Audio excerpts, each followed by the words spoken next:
18 বছৰৰ ওপৰত কোনো লোককে আধাৰ কাৰ্ড নিদিবৰ বাবে সিদ্ধান্ত লৈছে। অৰ্থাৎ এতিয়াৰ পৰা 18 বছৰৰ ওপৰৰ কোনো ব্যক্তিয়ে অসমত আধাৰ কাৰ্ড ল'ব নোৱাৰিব। কাৰণ 18 বছৰৰ ওপৰৰ সকলোকে ইতিমধ্যে আমি আধাৰ কাৰ্ড দিছোঁ আৰু 100% সেচুৰেশ্যন লেভেল আমি পাই গৈছোঁ। এতিয়া যদি কোনোবা ব্যক্তিক আধাৰ লাগে, জিলা উপায়ুক্তই ৰাজ্য চৰকাৰৰ পৰা অনুমতি ল'ব লাগিব। তেতিয়াহে জিলা আয়ুক্তই আধাৰ কাৰ্ড দিব পাৰিব।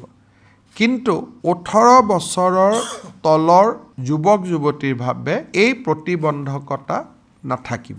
আনহাতে 2027 চনৰ মাৰ্চলৈকে ST, শিডিউল ট্ৰাইব আৰু টি গাৰ্ডেনৰ বাদ পৰা যদি কোনোবা আছে আধাৰ কাৰ্ড দি থাকিব পাৰিব। তাৰমানে আকৌ এবাৰ মই কৈছোঁ, no one will get Aadhaar if he already cross 18 years of age।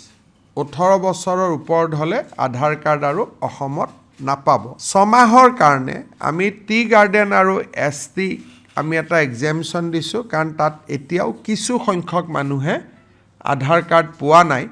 2027 চনৰ 1 এপ্ৰিলৰ পৰা ইভেন ST আৰু টি গাৰ্ডেনৰ ৰাইজেও যদি 18 বছৰৰ ওপৰ হয় আধাৰ কাৰ্ড নাপাব। যদি কাৰোবাক দিবলগীয়া এক্সেপশ্যনেল কিবা কেছ থাকে, তেতিয়াহ'লে DCয়ে ৰাজ্য চৰকাৰৰ পৰা অনুমোদন ল'ব লাগিব।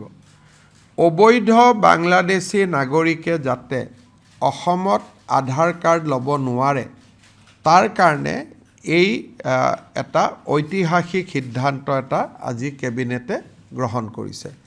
কিন্তু 18 বছৰৰ তলৰ ল'ৰা ছোৱালীৰ ক্ষেত্ৰত এই আদেশ প্ৰযোজ্য নহয়।